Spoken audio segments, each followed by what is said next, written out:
Tá. Gente, tá gravando agora, tá? Quem quiser me interromper para fazer alguma pergunta, ou levanta a mão, ou se inscreve lá no chat, que eu estou sempre de olho, e aí eu paro para vocês perguntarem, para a aula ficar um pouco mais dinâmica, tá bom? Na última aula, a gente foi até o período da modernidade, né? Na verdade, a gente começou a falar da modernidade. Então, para quem tem um pouco de dificuldade de ver o todo da história, assim, da história ocidental, né, depois do início da filosofia, só para recapitular de forma muito rápida, né, a gente viu o início da filosofia, na verdade, a gente viu antes do início da filosofia, que são as religiões arcaicas da Grécia, que hoje nós chamamos de mitologia grega, depois, ao início da filosofia, com Tales de Mileto, depois a figura de Sócrates, a figura de Platão, nós meio que pulamos um pouco o Aristóteles, mas ele está em seguida.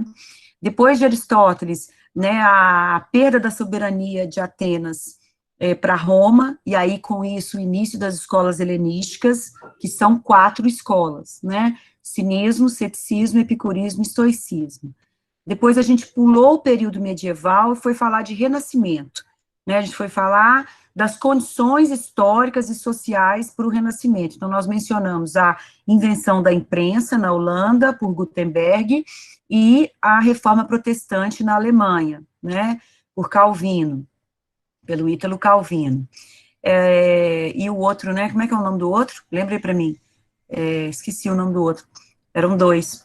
Enfim, então nós vimos esse período, que é o Renascimento, que é um período culturalmente muito rico, né, muita produção nas artes, muita produção na literatura, na música, né, pensem, por exemplo, né, tem aquele compositor, o Bach, se não me engano, o Bach é um compositor renascentista, do final do Renascimento, você tem várias, né, o próprio Barroco, né, o próprio Barroco, que no Brasil, ele acontece no século XVIII, mas na Europa, ele acontece no século XVII, né, então essas influências que Ouro Preto tem nas artes, e na arquitetura, que é a influência do barroco europeu, do barroco português, foi vivenciado lá no período que a gente chama de Renascimento. E aí a gente pôde ver que o Renascimento é uma espécie de condição necessária para que exista a modernidade, né? Então, é como se, sei lá, para você romper com uma estrutura, você precisa de passar por um ponto antes de romper, e esse ponto antes foi o Renascimento. No que consistiu o Renascimento? Num retorno de interesses intelectuais e políticos pela civilização pagã, que são as civilizações anteriores a Cristo, ou seja, Grécia e Roma, né? Então, esse retorno aos interesses pagãos, aos interesses da filosofia, das artes, da medicina, da ciência, da protociência, né? Porque ciência mesmo é só século XVII, esses interesses todos vão contribuir para a ruptura do medievo com a modernidade. O Cântico da maravilhoso, maravilhoso. Ai, vocês já escutaram assim? Mas tem que sentar no sofá. Quem tem filho não funciona muito. Tem que esperar as crianças dormirem, mas você fechar assim, colocar o fone e ficar escutando do início ao fim, sem mexer no celular. É maravilhoso. Enfim, os prazeres que a gente tem, né, gente? Porque nós estamos aí brigando, morrer a qualquer momento, então, enfim, vamos ter esses prazeres. A boa mesa, né? O amor das pessoas que a gente gosta, né? E é isso que nos resta. Bom, e aprender, nos resta aprender, né? Que a gente vai morrer ignorante, nós vamos, todo mundo, mas vamos morrer menos ignorante um pouco, né? Enfim. E aí, nesse período, eu esqueci de falar de um autor muito importante para vocês, no período do Renascimento, eu esqueci de falar de um autor italiano, um filósofo italiano, ele é de Florença, na Itália, que se chama Nicolau Maquiavel. Vocês já devem ter ouvido falar do Maquiavel. Se não ouviram falar dele, já ouviram falar no adjetivo, que foi criado, né, inspirado no Maquiavel, que é maquiavélico, né, quando alguém te chama de maquiavélico, quer dizer que você arma, você planeja tudo, né, você tem todo o controle das coisas para chegar ao fim que você deseja. Então, Maquiavel é um autor fundamental do século XVI, ele viveu na Florença, na cidade de Florença, que na verdade era um ducado, né? Quem assiste aí essas séries de reis e de monarquia no Netflix já deve ter ouvido falar desses termos, mas a Itália, nesse momento, no século XVI, a Itália ainda não está unificada. Então, a Itália não é um país, a Itália é um conjunto de reinos, ducados, principados, republiquinhas, né, lugarinhos, assim, que cada um tinha o seu rei, o seu governante, e esses reinos, eles viviam em guerra entre si e com outras províncias, né, com a Alemanha, que também não estava unificada. Então, isso que nós conhecemos hoje como Itália, né, isso foi feito, né, essa unificação da Itália, ela foi feita pós século XVI. Então, quando Maquiavel vive e escreve, ele está nesse clima de guerra ininterrupta e governos que entram e caem, nós aqui no Brasil sabemos bem disso, né? Governos que são impeachmentados, governos que são depostos, né? E quando você tem um quadro assim, a estabilidade política e social, ela fica muito fragilizada, né? A gente gosta de falar em impeachment, a gente gosta de falar que vamos derrubar o presidente, né? Eu adoraria, né, pensar nessa ideia, assim, não delongando muito esse assunto, porque eu não posso, senão daqui a pouco me prendem, mas, na verdade, quando você tem uma sucessão de governo que não é pela forma tradicional, ou seja, pela forma democrática, você tem uma instabilidade social, né? É muito possível que, por exemplo, um determinado grupo não aceite, né, o governo que caiu, e aí você tem conflito na rua, você pode ter conflito armado. Então, qual foi o objetivo do Maquiavel? O objetivo dele, saudações, o objetivo do Maquiavel era escrever sobre política, sobre filosofia política, mas nesse contexto da Itália não unificada. Então, ele vai propor para nós o seguinte: o que que um governante, ele se pergunta, o que que um governante deve fazer para ser aceito no governo? Né? Não é o que ele deve fazer para ganhar as eleições, mas o que que ele deve fazer para ele ter governabilidade, para ele não ser trocado por outro na primeira decisão polêmica que ele tomar. E aí o Maquiavel vai escrever um livro famosíssimo, que se chama O Príncipe, né? E nesse livro ele vai tentar, né? Ele vai defender que o governante ele deve ter uma estratégia de ação muito eficaz, que ele não pode tentar governar com ideais metafísicos, com ideias românticas, de salvar o planeta, nada disso. Que ele tem que ter um foco muito específico, e esse foco é como manter a população sob o seu poder. Por isso que o Maquiavel tem uma frase famosa lá no Príncipe, né, que geralmente é tirada de contexto e vira meme, mas tem uma frase famosa que o Maquiavel diz assim: é preferível ser amado do que temido, mas não podendo ser amado, que a gente seja temido. Vocês entenderam? Quer dizer, é preferível que o governante seja amado, né? Imagina, aquele governante com a popularidade de 70%, né, com reprovação de 15%, né? Maravilhoso isso, né? O Fernando Henrique no seu primeiro mandato, o Lula no seu primeiro mandato, né? Foram governantes que tiveram uma aprovação recorde. Fica tudo mais fácil, né? Fica tudo mais fácil. Você aprova lei, você aprova mudança, você aprova privatização, o caramba quatro. Mas o Maquiavel diz assim: não podendo ser amado, né? Você tem que ser temido. E aí que ele justifica, né? Tem a outra frase famosa, que na verdade não está no Príncipe, está em outro discurso dele, que os fins justificam os meios. Para que você mantenha uma república bem governada e estável socialmente, ou seja, que você não comece a ter saques, gente quebrando ônibus, gente fazendo greve, para que você não tenha isso, você tem que ter pulso forte para governar. Isso tudo é histórico, tá? A gente poderia dizer que Maquiavel está datado nisso, isso não faz mais sentido para nós. Mas tem uma coisa em Maquiavel que faz muito sentido para nós, que é o seguinte: pela primeira vez na história do Ocidente, um filósofo da política vai dizer que política não é o reino da necessidade, política é o reino da contingência. E aí eu quero explicar para vocês o que é contingência. Necessidade, vocês sabem o que é. Necessidade é quando uma coisa tem que acontecer. Contingência é o antônimo. Contingência é quando a gente não sabe qual é a verdadeira necessidade naquela ação. O que que significa dizer que política é o reino da contingência e não da necessidade? Significa dizer que nenhum governante do mundo previu a pandemia. E mesmo depois que a pandemia se iniciou, nenhum governante no mundo imaginou que um país como o Brasil estivesse beirando os 300 mil mortos.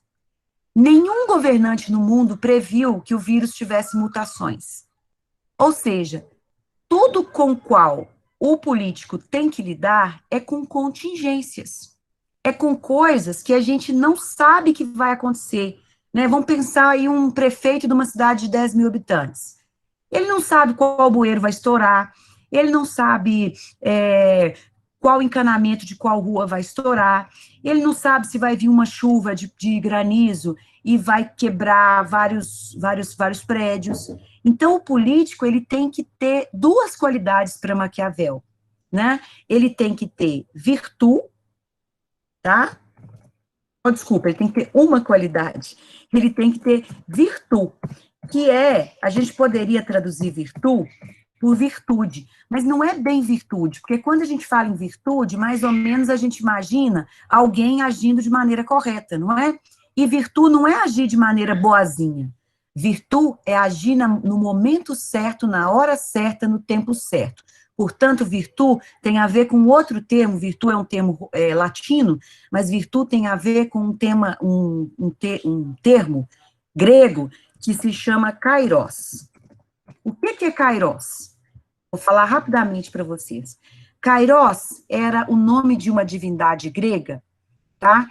Cuja aparência é importante eu descrever para que vocês entendam qual é a função do Kairos. Kairos era um deus que tinha asa nos pés, tá? E que só tinha cabelo daqui para trás. Ele não tinha cabelo aqui na testa.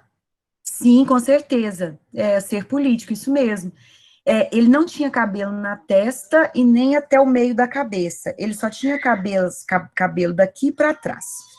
Guardaram bem a imagem do Kairos? Ele tinha asa nas pernas e ele não tinha cabelo aqui, mas tinha cabelo atrás. A tradução de Kairos é tempo, mas não é qualquer tempo, é tempo oportuno. Por que é importante considerar a aparência do Kairos para entender esse conceito? Kairos passava pela pessoa, a divindade passava pela pessoa, do lado da pessoa. A pessoa tinha que pegar Kairos exatamente para que ela tivesse os benefícios do tempo oportuno, ela tinha que pegar o Kairos justamente quando ele passava por ela. Um pouquinho depois dele passar por ela pegava Kairos pelo cabelo, né, e ficava com a sorte para ela. Ou seja, você não pega ele pela frente, você não se antecipa ao tempo oportuno, não adianta você querer criar a oportunidade ideal não está nas suas mãos, ela é criada pelo Kairos, pelo tempo oportuno, mas se você não for esperto o suficiente, se você não for virtuoso, no sentido de virtude, você deixa a oportunidade passar e não pega. Então, essa é a virtude do ser político. O ser político precisa agir a tempo e a hora certa. Na hora H, como é que é? No momento H, na hora D, sei lá, que aquele panaca falou lá, né? Então, esse tempo oportuno é uma qualidade política, né? Se o governante não consegue, se ele é lerdo demais, ou se ele é apressado demais, ele faz coisas erradas. Então, primeiro, ele lida com a contingência, ou seja, com coisas que você não sabe que vai acontecer, dia D, hora H, isso mesmo, que abençoado lá falou. E ele não pode passar do tempo, né? Então, vamos pensar aqui na vacina, né? A vacina, precisávamos da vacina. Lá no início, em setembro, quando a vacina era ofertada em 30 milhões, 70 milhões de doses, perdemos o tempo oportuno. Por que perdemos o tempo oportuno? Talvez porque essa qualidade que o Maquiavel enfatiza no político, né, não foi contemplada ali pelo governante nesse momento, né? Falta de competência, ingerência, delegar para os outros, Alexandre, imprevistos, contingência, né? É diferente de necessidade, o sol vai nascer amanhã, isso não é uma contingência, o sol vai nascer amanhã. Bom, há quem diga que é possível que não, mas é absurdo, o sol vai nascer amanhã, né? É, é, 2 e 2 são 4, isso é necessário, né? Agora, sei lá, você vai estar vivo amanhã? Não sei. Não sei se a gente vai estar vivo amanhã. Entende? Isso é contingente. Então, contingente é sempre o oposto de necessário. E é o reino da política. Então, o Maquiavel dizia o seguinte: tudo isso que nos assola, né, inclusive a pandemia, que o Maquiavel viveu outra peste, não essa, isso Maquiavel vai chamar de fortuna, tá? Isso é fortuna. Ninguém escapa dela. É o destino. Ninguém escapa do destino. O destino é sempre contingente, não está em nossas mãos, não está em nosso controle, não tem como prever, mas tem como você se preparar para ele. Como que você se prepara para o destino? Antecipando algumas coisas e agindo no momento certo. Então, por exemplo, uma cidade como Ouro Preto, digamos, não é o caso, mas digamos que Ouro Preto tenha tido uma enchente muito terrível em 2020. E essa enchente, ela aconteceu porque os bueiros estavam lotados, estavam entupidos. O que um bom governante vai fazer? No próximo ano, antes das chuvas, ele vai se precaver e vai limpar os bueiros. Mas é possível que aconteça uma enchente por outros motivos. É possível que, mesmo fazendo um mapeamento geológico de todos os terrenos, né, em risco de Ouro Preto, uma chuva acima do esperado, que nunca aconteceu, pode ser que ela venha e nenhum estudo prévio poderia prever aquilo. É isso que a gente chama de contingência. Então, eu estou resumindo muito rapidamente o que Maquiavel defendeu, só para vocês não falarem assim, eu fiz um curso de filosofia da educação, que é para ser um curso básico de filosofia, e eu nunca ouvi falar de Maquiavel. Esse é o Maquiavel. Acho que vocês devem tentar ler, não agora que vocês estão aí sobrecarregados com um monte de coisa, mas quando for conveniente para vocês, vocês devem tentar ler, porque é um livro curto, muito interessante, um livro de história, né? Outra coisa, só para fechar o Maquiavel, outra coisa que o Maquiavel fala que um bom político tem que ter é aprender com o passado. Né? Um bom político aprende com o passado. Ele não tem ideais metafísicos, ele não tem ideias que ele tirou da cartola. Ele estuda a história das civilizações e ele sabe o que fazer diante de determinadas situações, porque outras pessoas já passaram por aquilo. Então, é bem interessante, né? O livro, Igor, se chama O Príncipe, de Maquiavel. Vocês acham ele em qualquer... É só dar um Google, mas vale a pena também ter o livrinho. Tem uma edição bonita, não vou achar nem a pau, Juvenal, mas tem uma edição bonita de uma editora aí, gente, esqueci o nome, de capa dura, mas ela é super baratinha, porque é uma campanha de popularização dos livros, é tipo aquelas coleções do jornal Folha, sabe? É muito bom. Ele é por capítulos curtinhos, assim, né? E é meio que um livro de conselhos, assim. Tem um outro livro, esse eu queria que vocês procurassem na internet, vocês vão amar. A Arte da Prudência. A Arte da Prudência é um livro meio que parece autoajuda, mas não é, de um sujeito chamado Baltasar Gracian. Se não me engano, ele é italiano também. O Baltasar Gracian viveu nessa mesma época, um pouco depois, e nesse período era muito comum que os escritores fizessem livros assim. Por exemplo, como sobreviver na sociedade? Como sobreviver na corte, né? O Baltasar Gracian escreve no período de monarquia. Então, como lidar com a inveja, com a traição, não só a traição entre um casal, mas a traição política, né? A traição entre amigos, a traição no trabalho, como falar para os outros, o que falar, o que não falar. Então, são livros que a gente, que a gente chama, né? Em conjunto, a gente chama esses autores de moralistas, tá? Mas não é pejorativo. Você tem os moralistas franceses, os moralistas ingleses, os moralistas italianos, são livros geralmente muito agradáveis de ler, né? Esse A Arte da Prudência é fantástico, parece autoajuda mesmo, é maravilha. Eric, você levantou a mão, Marcelo? Ou esqueceu de abaixar? Ah, esqueceu de abaixar. Eu, Ah, não, desculpa, fala, Eric. desculpa, eu esqueci de abaixar. Ah, ok. Então vamos lá. Agora, dá um pause no Maquiavel, vamos falar de outros dois autores, né? Eu falei para vocês lá Ah, que bom. Ah, você vai adorar a Arte da Prudência. Eu adoro. E é um livro tão legal que você, por exemplo, você lê, né? você lê uma vez, mas ele não é de ler corrido. Ele não é de você ler ele de ponta a ponta. Ele é um livro de você abrir, assim, e ler uma página, porque ele é divididinho, assim, por conselhos. Aí você lê uma página, e depois você lê de novo aquilo em outro momento da sua vida, parece que aquele conselho faz mais sentido, entendeu? E, por exemplo, tem momentos que você não tá dando nenhuma,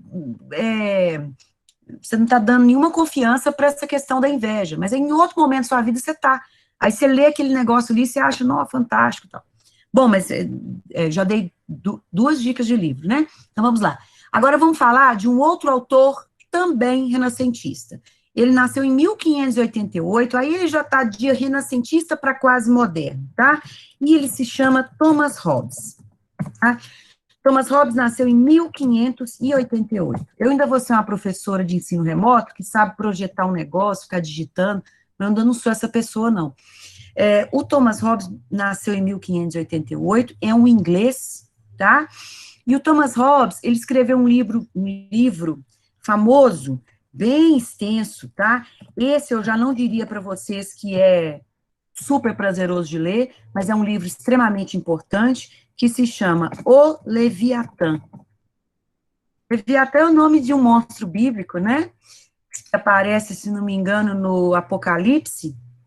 Eu lembro uma vez que eu estudei isso, mas eu não esqueci. Mas o Leviatã é o nome de um monstro, dá o nome do livro, né, do Thomas Hobbes. E o Thomas Hobbes, nesse livro, ele tem uma tese que faz com que ele participe de um movimento filosófico que vai do século XVI ao século XVIII. Então, do século XVI, estou escrevendo aqui, até o século XVIII, a gente pode dizer que existe um movimento na filosofia chamado contratualismo, tá? Vamos entender primeiro, antes de entrar na filosofia de Hobbes, o que seria o contratualismo, né? Vamos lá, vou falar bem devagar. Contratualismo é uma corrente filosófica que se dedica a pesquisar, a investigar e a estudar a sociedade enquanto produto de um contrato social. Então, nós só somos uma comunidade, entre aspas, pacífica, que consegue viver junto, porque há entre nós um contrato social imaginário, tá? Ninguém aqui de nós assinou nenhum contrato, né? Nem quando nasceu, nem depois de atingir a maioridade. Mas existe um contrato que a gente chama, vou colocar um adjetivo que é bom para vocês aprenderem, quem já sabe, ótimo, existe um contrato tácito entre os membros da sociedade. Tácito significa silencioso, imaginário. Você não precisa dizer que esse contrato existe. E qual contrato que é esse? Né? Qual que é o contrato tácito, silencioso, que está no fundamento de qualquer comunidade que vive junto? O contrato é: eu não vou fazer, né? Eu não vou fazer para você aquilo que eu não quero que você faça para mim. Dizendo nos termos mais técnicos, né? Eu abro mão do meu desejo para que você também abra mão do seu desejo e a gente não se mate. Entende? Vou dar um exemplo. O vizinho meu está escutando música no último volume, ok? A minha vontade é de matá-lo. Eu já tive vontade de matar algumas pessoas que fizeram isso comigo. Eu tenho esse desejo. Eu posso colocá-lo em prática? Não. Por que eu não posso colocá-lo em prática? Quer dizer, eu posso não, eu posso. Vou ser preso, mas eu posso. Eu devo colocar esse desejo em prática? Não. Por quê? Ao fazê-lo, eu estou automaticamente legitimando o desejo do outro de também se concretizar. Vocês entendem? Se eu levo o meu desejo até as últimas consequências, eu estou automaticamente, mesmo que eu não diga isso, eu estou dizendo que o outro também tem o direito de me matar. Ou esse imbecil que coloca a música entende pouco de contrato social e de civilidade, porque se ele raciocinasse 5 segundos, ele pensaria, hoje eu que estou colocando funk na cabeça dela, amanhã ela vai colocar, né, o rock and roll na minha cabeça no último volume do som dela.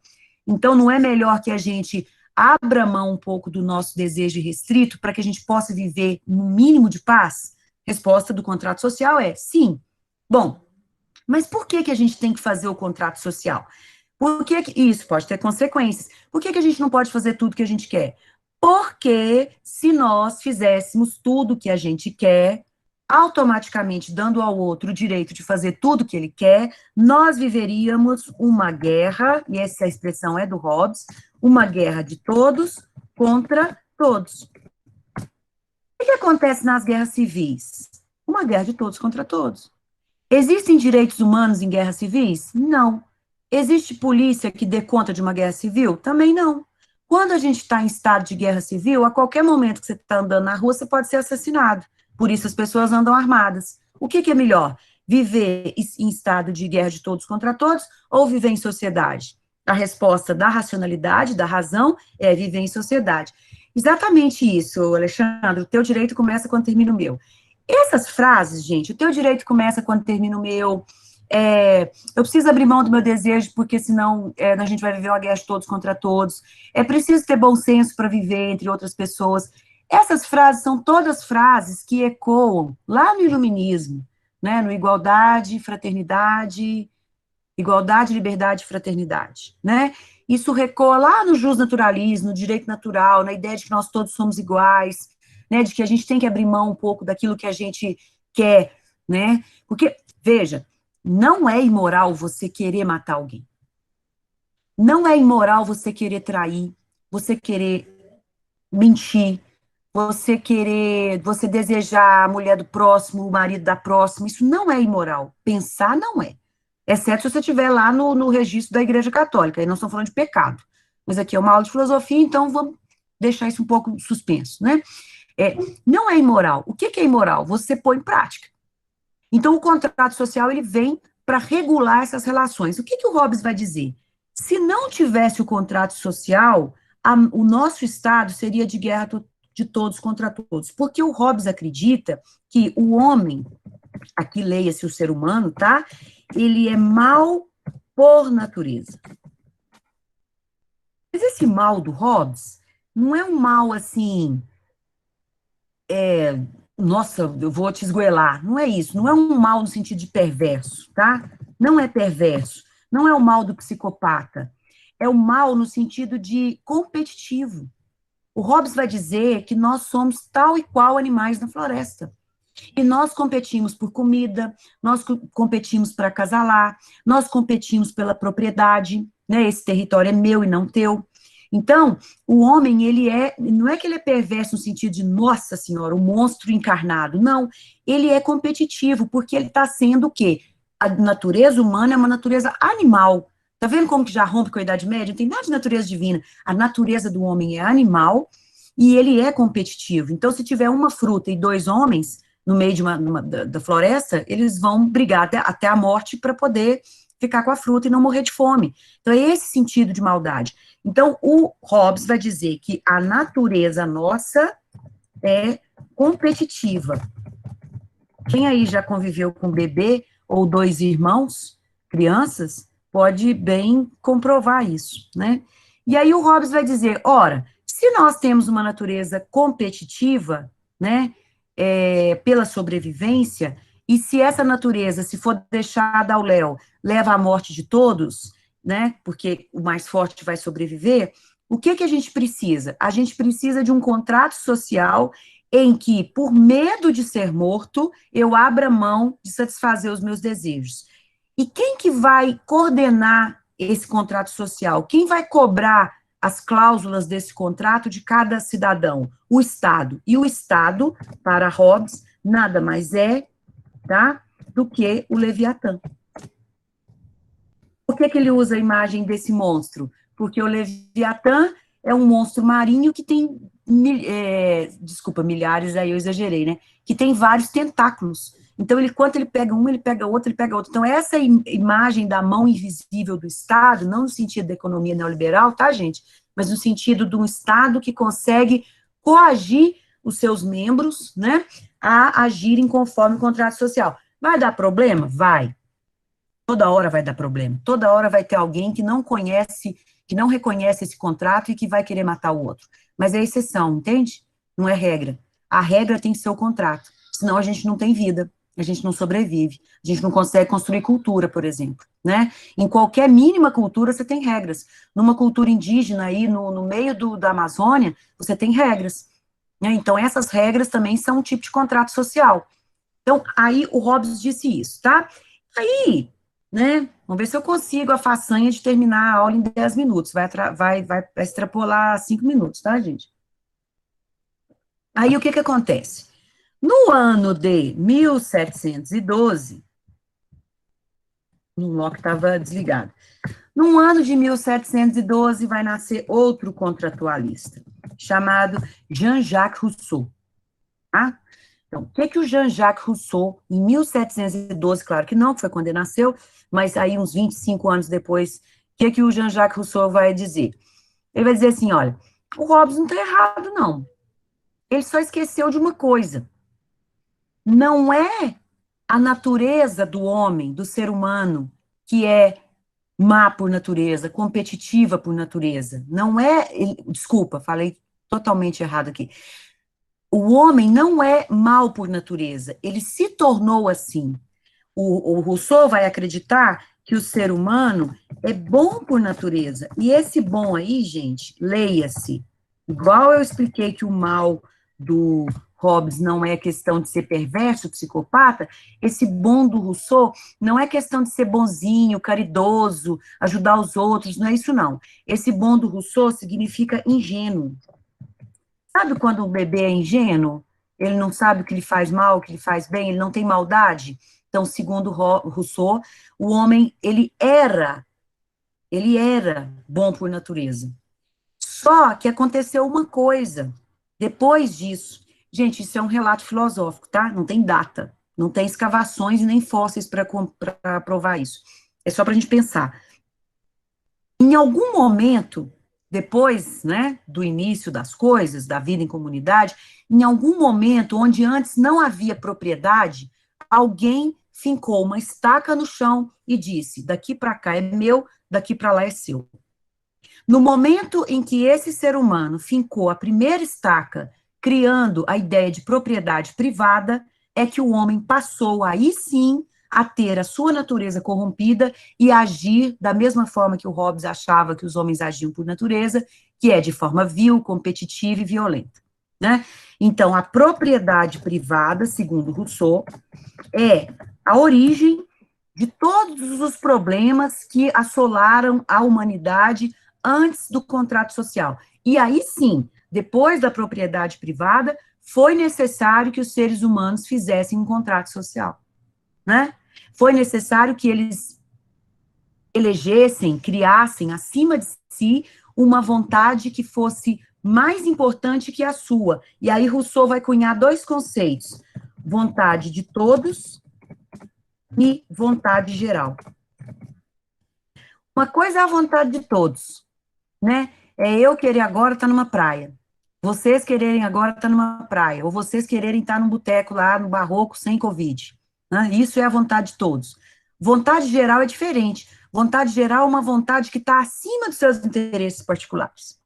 Então, o Rousseau vai dizer, é preciso que o Estado venha para coibir essa vontade de todos em nome de uma vontade mais nobre, que seria uma vontade geral, ou seja, o bem para a maioria ou o bem para todos. Manter a paz de uma comunidade é o bem para todos, tá? É o bem geral, é a vontade geral, mesmo que você não acredite nisso, né? Então, o governante ou o Estado, ele tem essa prerrogativa. O Rousseau, eu não sei se vocês sabem, mas ele é considerado o precursor do iluminismo, né? Disso que aconteceu, que começa com as revoluções burguesas no século XVI, a primeira revolução burguesa é no século XVI, no final do XVI. A independência dos Estados Unidos é quando? 1771? Desculpa, a primeira revolução burguesa é a Revolução Gloriosa. Depois a gente tem a Revolução Norte-Americana, que é a independência dos Estados Unidos, é considerada uma revolução burguesa também, né, porque estabelece os princípios da República. E depois nós temos a mais famosa Revolução Burguesa, que aconteceu no século XVIII, na França, em 1789, que foi a queda da Bastilha, ou Revolução Francesa. né? A Bastilha, né, que é o reino, né? A França, ela era liderada por déspotas, né? Aí vocês vão lembrar Luís XV, Luís XIV, aquela galera toda da corte, e aí, né, os dissidentes da corte, né, que estavam cansados de serem explorados, não é do sistema, mas não é o sistema no sentido positivo, é do Estado, né? Assim, é do Estado, é como se fosse um grande pai ou uma grande mãe olhando para uma criança pequena, né? Nós somos meio que tutelados pelo Estado, né? Nós somos cuidados pelo Estado. Mas no sentido da Revolução Francesa aqui, né? Aí você tem lá os grupos revoltosos, né? Que vão. 1775, obrigada, Ronaldo. Eu sabia que eu estava quase certa. Desculpa, a gente não dá para decorar tudo, não, né? A independência dos Estados Unidos é considerada uma revolução burguesa, tá? Quando a gente fala revolução burguesa, hoje em dia burguesa é um termo pejorativo, mas não era, não. Burguesa era a iniciativa contra as monarquias e os despotismos, né? Mas, enfim, e aí a gente tem um quadro que é da queda da Bastilha, da invenção da República Francesa e né, já viram aquele quadro maravilhoso, que é a queda da Bastilha, que é uma mulher com o peito nu, assim, com uma bandeira vermelha e hasteando a bandeira da França, né? Uma bandeira não, uma veste vermelha hasteando a bandeira da França. Esses ideais franceses da Revolução, né, que é a igualdade, liberdade e fraternidade, que inauguram a República Ocidental, né, já haviam outras, mas essa foi a mais impactante, esses ideais. Sim, esse Estado é controlado pelo seu sistema econômico, sim. É porque, Rodrigo, agora a gente está no capitalismo, né? Agora a gente poderia aqui conjecturar que a gente tem mais o mercado como Estado do que qualquer outra coisa, né? Nós estamos tutelados pelo mercado, muito mais do que pelo Estado, né? A revolução é a francesa, queda da Bastilha, né? Lá do Qual a terror, data? né? Oi? A data. 1789 ou 1700? 1789, Igor. 1789. Do Robespierre, né? Que você teve a época da guilhotina, etc. A gente tem, né, nesse período, uma revolução que tem os ideais calcados lá nos escritos de Rousseau, né? Na ideia de que a gente precisa de um Estado para controlar e para dar ordem, né, para a comunidade, porque desde o advento da propriedade privada, a gente não tem mais sossego, paz, se a gente não tiver o Estado. É uma ideia interessante, eu não sei se vocês já estudaram Marx, mas o Marx começa, um dos textos dele, eu não sei qual capítulo, qual livro do Capital, porque o Capital é extenso demais, eu confesso a vocês que eu não li o Capital todo, são vários volumes, mas num dos textos do Capital ele vai falar que também, assim, ele parte desse princípio, né, do perigo que foi a propriedade privada, e aí que a propriedade privada, ela leva ao conflito. Depois que você cria a propriedade privada, você tem que ter legislação, e você tem que ter controle de polícia, porque senão é muito fácil. Na verdade, se você for aí nos rincões do Brasil, até hoje você tem atividade de grileiro, que palavra difícil de falar para mim, que são os grileiros, né, os poceiros, aqueles que pegam lá no lote, lá na roça, e põem a cerca de manhã por 2 metros a seu favor, no outro dia o outro vai lá, bota a cerca 2 metros a seu favor, depois um aparece morto, né, e tem aqueles conflitos todos. Então, é isso, assim, essa ideia de que a propriedade privada não precisa ser controlada, não faz parte do pensamento de Rousseau e não faz parte, na verdade, de nenhuma república moderna, né, nenhuma república contemporânea, ok? Minha filha já está batendo na porta ali. Fala, Andressa. Pode abrir para ela aí. Vou ficar com ela no colo, que aí vocês já conhecem minha filha. A ideia do conhece-te a ti mesmo contraria o pensamento de Hobbes e Rousseau? Não, André, você sabe por que não? A ideia do conhece-te a ti mesmo, ela é até muito interessante nesse contexto, porque se você tem um autoconhecimento de si, né, aí eu fui pleonástica agora, se você tem um autoconhecimento, você tem mais capacidade de, pela racionalidade, aceitar que os seus desejos não podem ser realizados de qualquer maneira, né? Que você precisa abrir mão de determinados desejos seus para que o outro não tenha, né, o direito de ter esses mesmos desejos com você, né?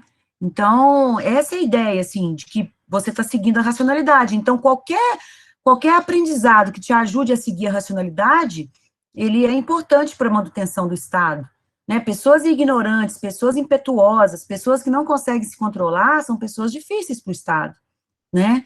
A gente sabe disso pelas instituições. Né? Alguém tem alguma pergunta, gente? Ficaram muitas perguntas, eu aposto. Aquele que Deus demarcou suas terras, aqueles que... Não, é muito difícil.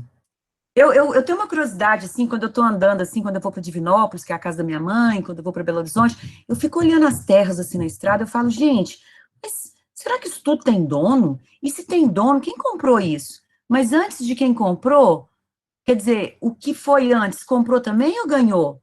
E depois do que... A gente vamos chegar nas capitanias hereditárias, né? Vamos chegar nas doações de terreno para os europeus. Mas ser racional não poderia mudar a sua natureza? Sim, poderia mudar a sua natureza, controlar, pelo menos, né? E aí o ser racional contribuiria para a ideia de Estado. É um ser que tem bom senso, né? Reforma agrária já. Vocês sabem que reforma agrária seria excelente, né? Assim, até para os donos de terras, né? Porque são terras que eles não têm documentação, eles não conseguem vender nem a pau juvenal.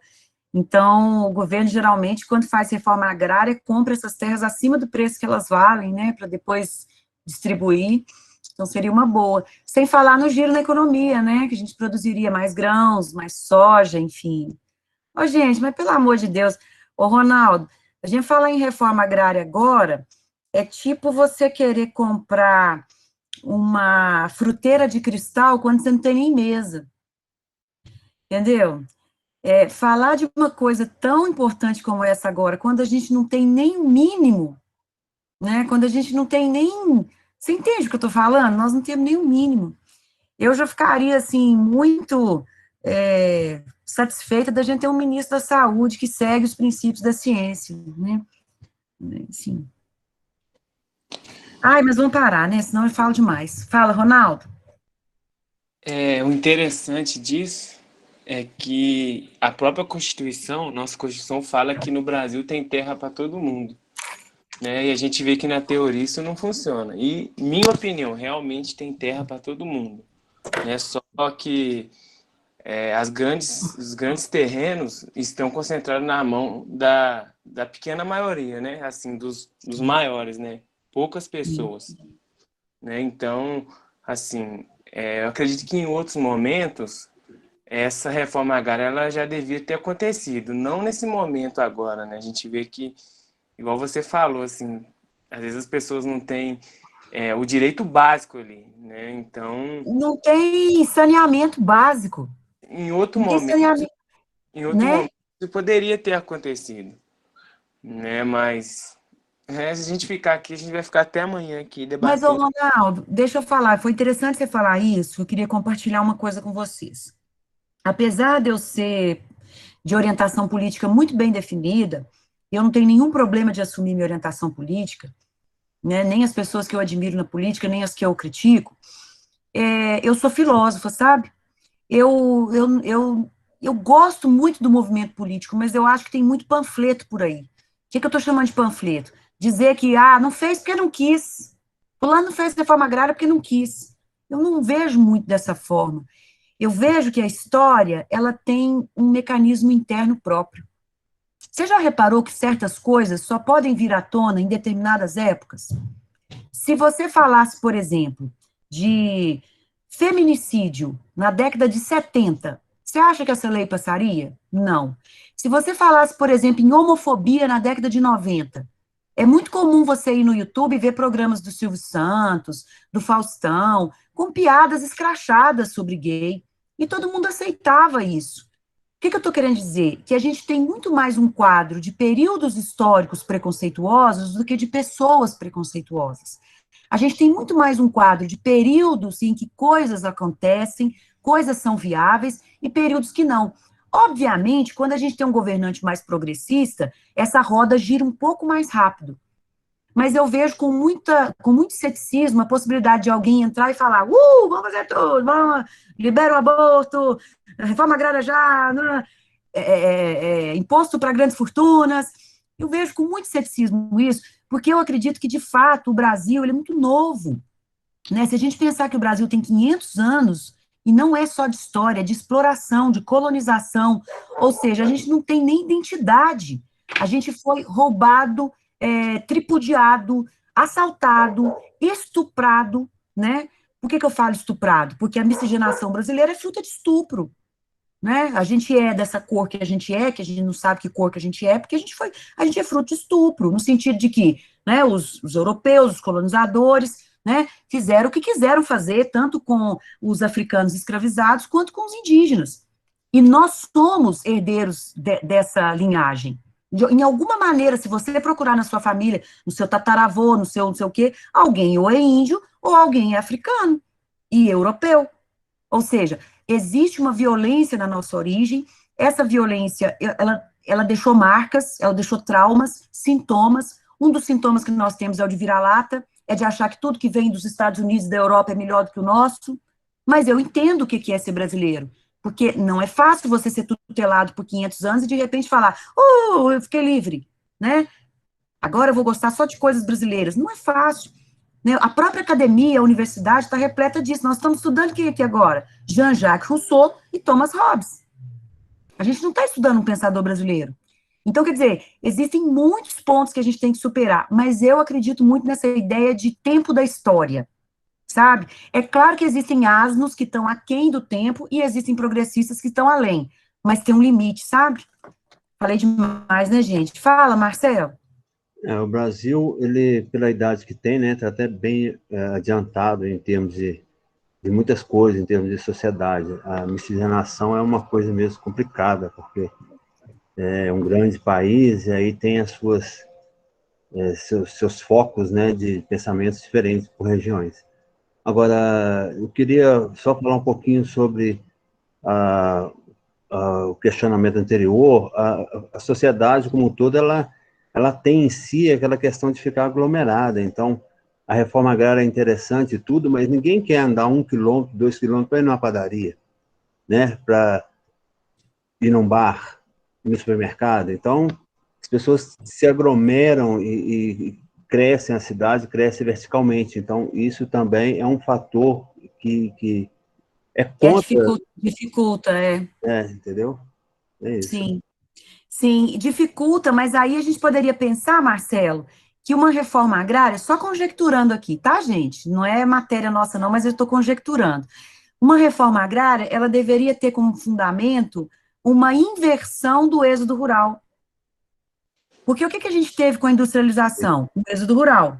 Então, a população que era majoritariamente rural, né, desde a época das migrações, né, dos italianos, dos japoneses, todo mundo que veio da Europa, veio para o Brasil pós-término da escravidão, né, e aí veio substituir mão de obra escrava, minha família veio nessa leva, família de meu pai, né, família de minha mãe é de origem indígena. E aí, esse pessoal vem, e aí você tem a industrialização no final do 19 e início do 20, aqui no Brasil no início do 20, né, então você tem o grande êxodo rural e o adensamento da cidade. Vocês estudam geografia, vocês sabem disso muito melhor do que eu. Seria necessário fazer o movimento inverso, né? Seria necessário uma revalorização do campo, né? E aí isso é um movimento muito grande.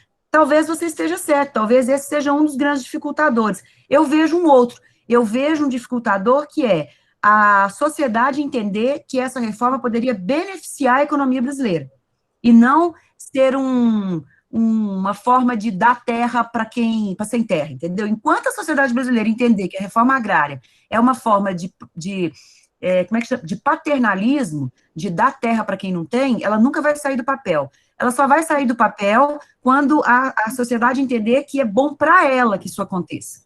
Entende? Um outro dificultador também é a questão do plantio, né? Você dá terra e o pequeno produtor, será que ele vai produzir mesmo?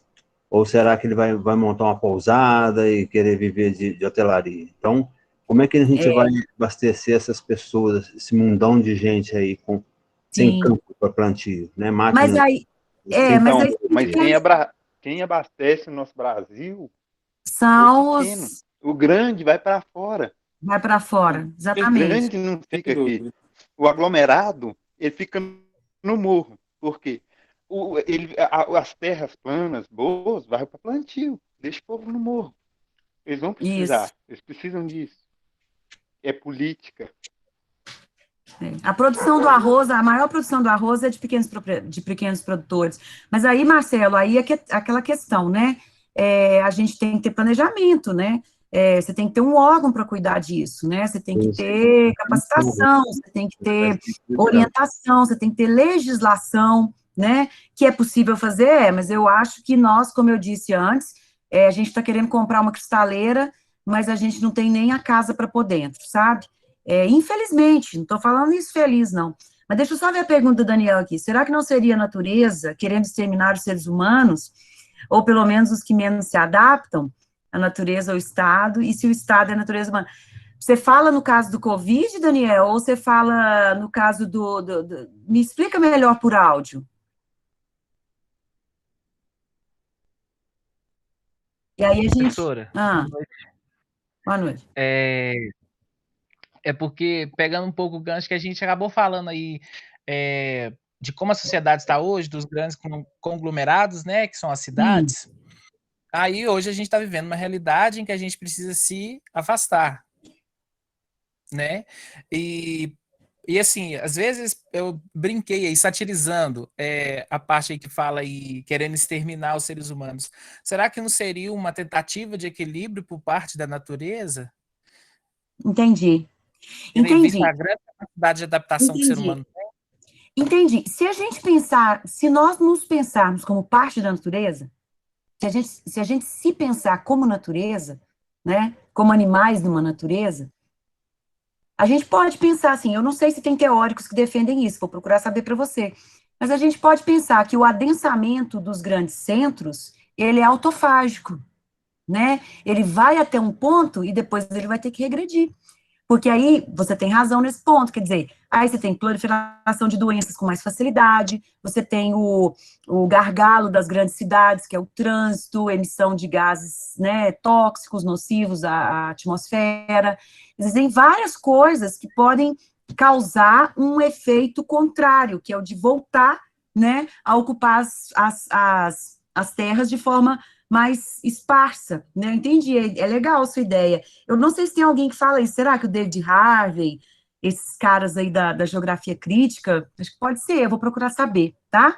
Fala, Ana, Carolina. Desculpa. Pode falar, Daniela, deixa ele concluir, Ana. É só um outro contraponto. A gente falou na aula aí sobre a natureza humana em essência, podemos dizer assim. Uma história não tão, né, antiquada seria a própria Segunda Guerra. Sim. Que partiu do ideal, onde se houve a perda de muitas vidas por não serem branquinhos dos olhos azuis.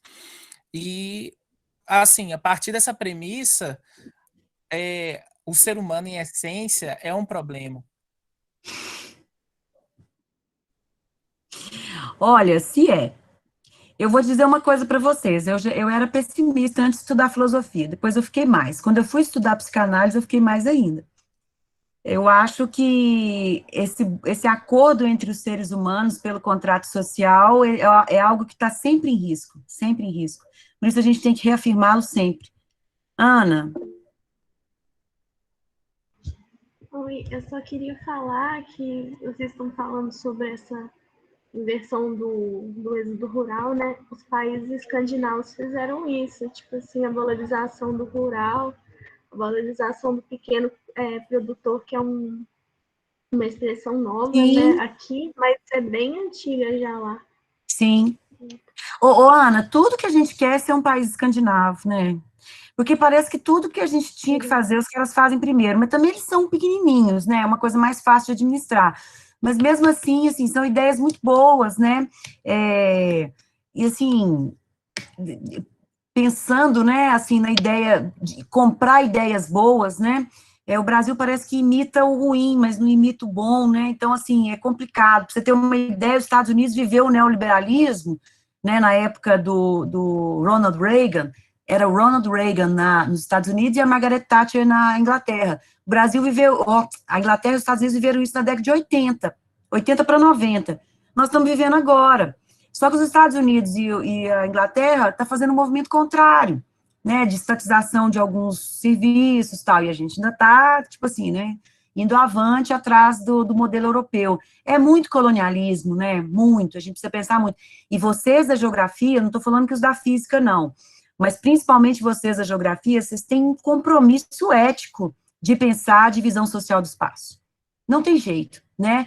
Se a geografia tem um ponto político crítico, é esse. Pensar a divisão do espaço, pensar zoneamento urbano, não pensar do ponto de vista prático, isso qualquer técnico faz, mas pensar do ponto de vista filosófico, né, que é o que o David Harvey faz, por exemplo, mas tem vários outros, Milton Santos, enfim, mas eu estou falando assim, a gente precisa pensar essa ideia a partir do ser humano, né, e a partir desses conflitos todos que a gente vive, é muito importante, ok? Ô, gente, alguém mais quer falar?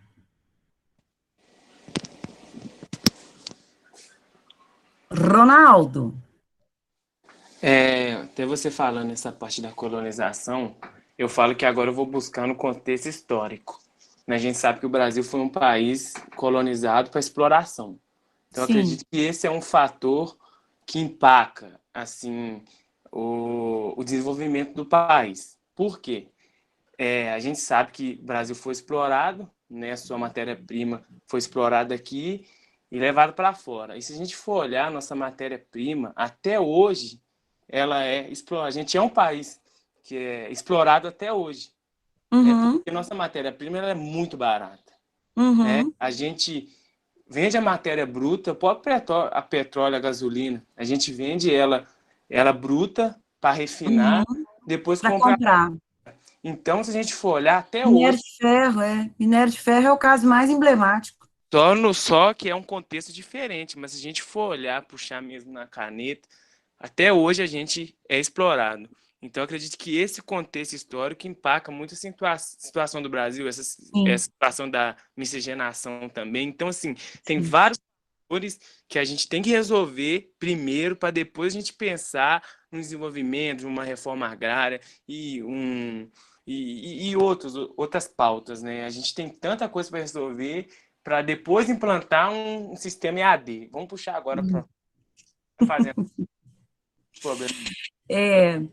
Não, você tem razão, Ronaldo, é muita coisa para resolver, né? Eu só acho que talvez uma medida econômica, né, ela possa favorecer o desenvolvimento das consciências, né? Vamos lembrar um pouco de Marx aqui, não é a consciência que muda a estrutura, é a estrutura que desenvolve novas consciências, né? Então, por exemplo, qualquer programa de distribuição de renda, por mais paternalista que ele possa parecer, se ele faz com que pessoas da periferia entrem nas universidades e possam ali dentro construir um pensamento sobre a sua situação, a gente está dando um passo pequeno, mas a gente está dando um passo para frente, né? Então, assim, a gente precisa fazer as coisas todas ao mesmo tempo. É claro que essa conversa que a gente está tendo aqui não muda nada, é certo que vocês vão se formar professores críticos e vão dar aula para outros alunos e vão reproduzir esse conhecimento, né? Mas, enfim, a gente não é dono do mercado, né? Sim, eu falo que em alguns aspectos a gente evoluiu.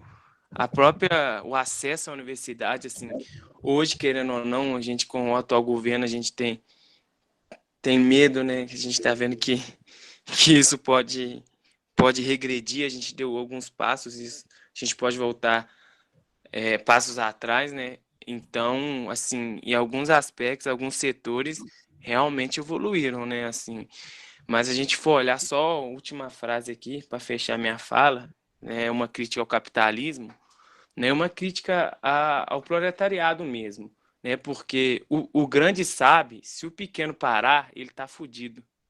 O problema é que o pequeno não sabe. Alguns sabem, mas quando eles se posicionam, eles são taxados de loucos, muitos são mortos, né? Ou taxados de loucos. Então, é a gente pensar nisso. Se a gente parar, o grande quebra. Mas a questão, Ronaldo, é mais complexa. Não, eu concordo com você, mas a questão é complexa porque não é à toa que o proletariado obedece os donos da mercadoria, os donos dos processos de construção da mercadoria, dos meios de produção, desculpa. Não é à toa. É porque, segundo, pelo menos segundo os autores que eu estou me referenciando aqui, que são os autores ligados a Marx, você tem uma liga, você tem uma cola aí que é muito boa, que se chama ideologia. E a ideologia, ela existe justamente para que a pessoa que está naquela posição nunca se incomode de estar naquela posição. Né? O que poderia quebrar a ideologia? Pensamento crítico. Né? Mas quando que um trabalhador que trabalha 9, 8, 10, 12 horas por dia vai ter tempo para aprender a ter pensamento crítico? Você vê como que a coisa é muito bem feita? Ela rouba do sujeito o tempo de capacitação, o tempo de aprendizado, né? Ele precisa vender o seu tempo de trabalho para sobreviver. Então, assim, é muito difícil, né? Mas, enfim. Ô, gente, nós vamos ficar aqui até 9 horas, né? Não, né? Porque minha filha já está gritando ali. Vamos encerrar, a gente continua na próxima, pode ser? Precisamos, Marcelo. Dá boa noite a todo mundo. Abre o microfone e dá boa noite para mim. Boa noite, professor. Boa noite. Boa noite, professor. Boa noite. Boa noite. Não sei se é a última. Boa noite, Renilson. Aqui, adorei estar com vocês, viu?